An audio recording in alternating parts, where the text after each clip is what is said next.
Hello, I'm going to read Swiss Family Robinson Chapter 1. We're going to read the Townsend Library edition, and we will start. It's called Shipwreck and Desertion. Our ship had been storm-tossed for 6 days. The raging sea had increased in fury every hour until, by the 7th day, all hope was lost. The constant struggle had exhausted the men. Their yells of frustration and anger had turned to prayers for mercy, with strange and often silly vows to behave better if spared. We had no idea where they were, no way to navigate. The masts had splintered. Now leaks opened faster than any crew could have mended them. We huddled below in our cabin as if to shut out the sounds of doom. My heart sank as I looked upon my wife and our 4 terrified young sons. "Dear children," said I, "if the Lord wishes, he can save us. If not, remember that we will all be reunited in heaven." My dear wife Elizabeth looked bravely up from her tears.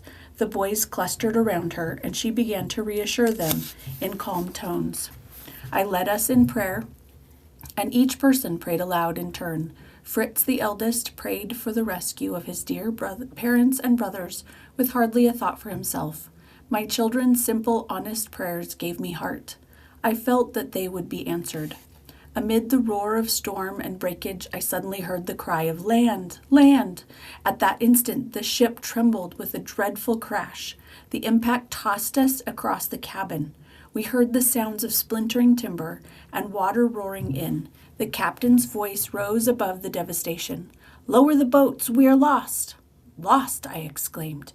Then, for my family's sake, I forced cheer into my voice. "Take courage, my boys. Land is near, and we shall do our best to reach it. God helps those that help themselves. Stay with your mother while I investigate." With that, I went above. On deck, all was chaos. Every wave that slammed over the ship's side threw me down. Reaching the stub of a broken mast, I managed to stand and look around. One side of the hull was bashed in. The bow was awash and coming apart. Ignoring us, their only passengers, the crew had hurried into lifeboats. "Please," I cried out, "wait for my family." There was no answer, as the last boat descended into the sea.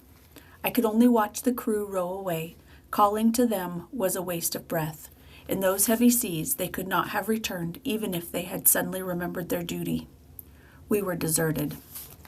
Even so, I saw reasons for hope.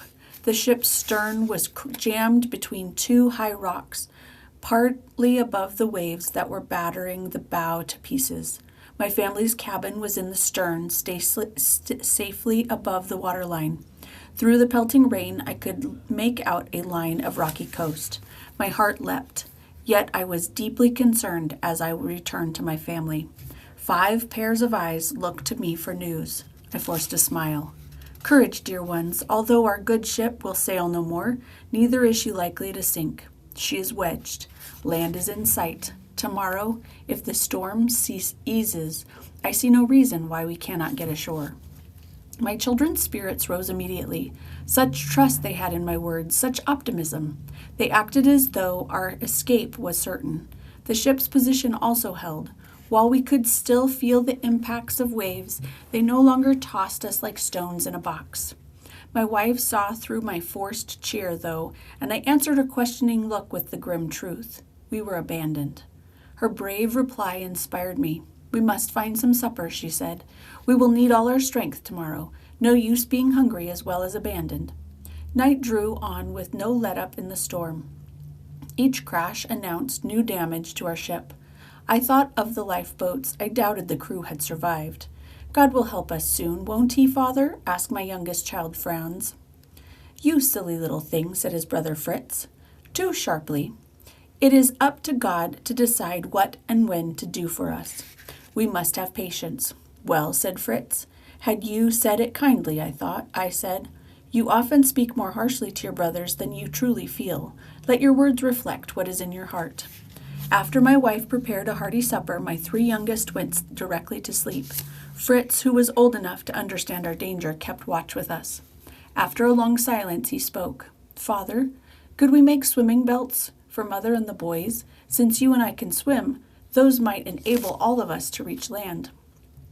Your idea is so good, I answered, that we will do it right now, in case something happens tonight. We found a number of empty flasks and tin canisters, which we connected with rope to make floatable belts. My wife put hers on, and I wakened my younger sons to equip them. I then gathered up matches, tinder, knives, cord, and other small useful items. If the vessel fell apart that night and we reached shore, we would have a few tools. Now Fritz joined his brothers in sound sleep. My wife and I kept watch all night, dreading some fatal shift in the wreck with each new sound. When the day finally came, the shore had passed. We went on deck, or what remained of it, to see blue skies and a lovely sunrise. Only then did my boys discover that we were alone. They all spoke at once. "Papa, what has become of everybody? Are the sailors gone? Have they taken away the boats? Oh, Papa, why did they leave us behind? What can we do by ourselves?" "My good children," I replied, "we must not despair. The men may have abandoned us, but God will not. Let us do our best. Does anyone have a suggestion?" "The sea will soon be calm enough for swimming," said Fritz. "Very well for you, because you can swim," exclaimed Ernst, my second eldest. "But think of Mother and the rest of us. Why not build a raft to go ashore together?" "It would be difficult to build a raft to carry all of us," I answered, "but it's the right idea. First, though, let us all look around for useful items." Away we went. I checked on supplies of food and fresh water while my wife and young Franz went to care for the animals, who were in a pitiful state. Franz hastened to the arms chest, Ernst searching for tools. My second youngest, Jack, headed for the captain's cabin.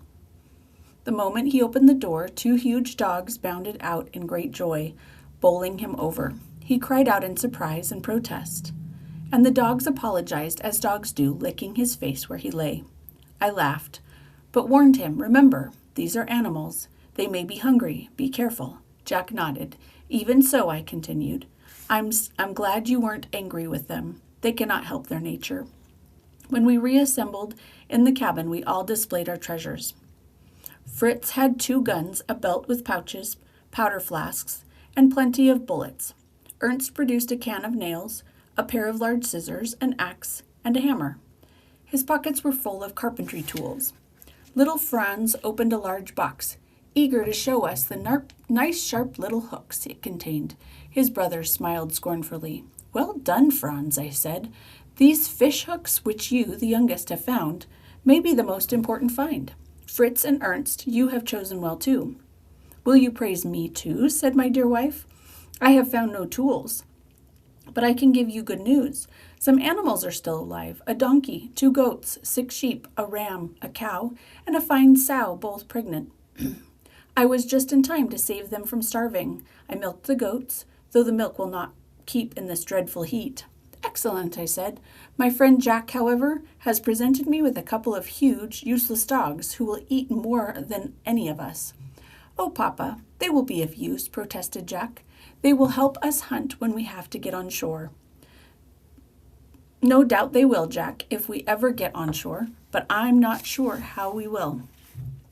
"Can't we each get into a big barrel and float there?" he asked.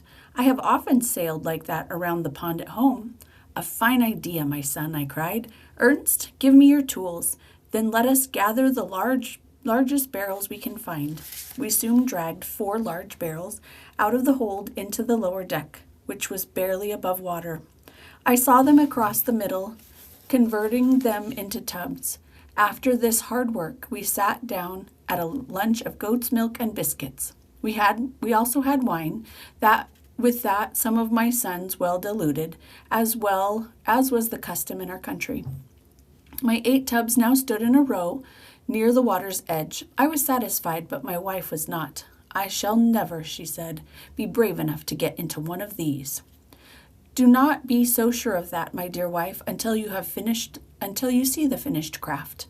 I sorted through the ship's lumber supply and found some long, thin, flexible boards. Then I nailed together in a long, narrow boat shape. Then nailed the tub to this frame, all in one long row of 8, to produce a sort of narrow boat. We tried to launch it and got a bad surprise. It was too heavy to move, even by all heaving together. I need a lever, I cried. Run and fetch a capstan's bar. Fritz ran to the capstan, a great horizontal wheel normally used to raise the anchor, and removed one of the heavy spoke-like bars. I sawed a spare mast onto rollers, and then put the capstan's bar under our boat's bow and pried upward.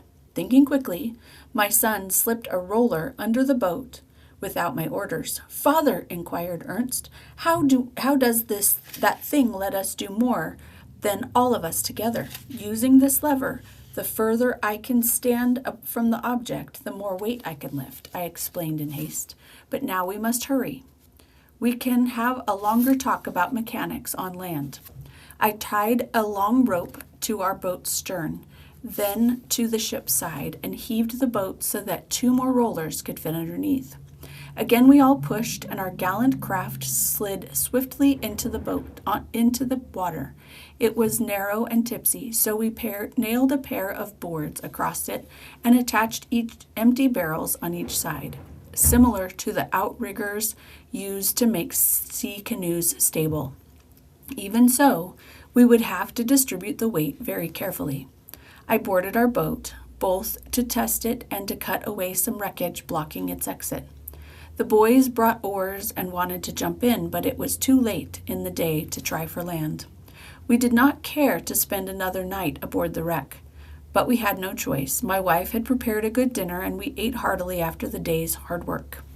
Before nightfall, I made everyone put on a swimming belt. I persuaded my wife with difficulty to change her dress for a sailor's clothing. Surely she would find it more comfortable. She finally gave in and left for a short time. When she came back, she wore a seaman's shirt and trousers, blushing scarlet. At home she would have considered this indecent, for in Switzerland women always wore dresses. We all told her she looked splendid, however, and her embarrassment faded. Nothing was left but to try to sleep. Tomorrow would be the crucial day.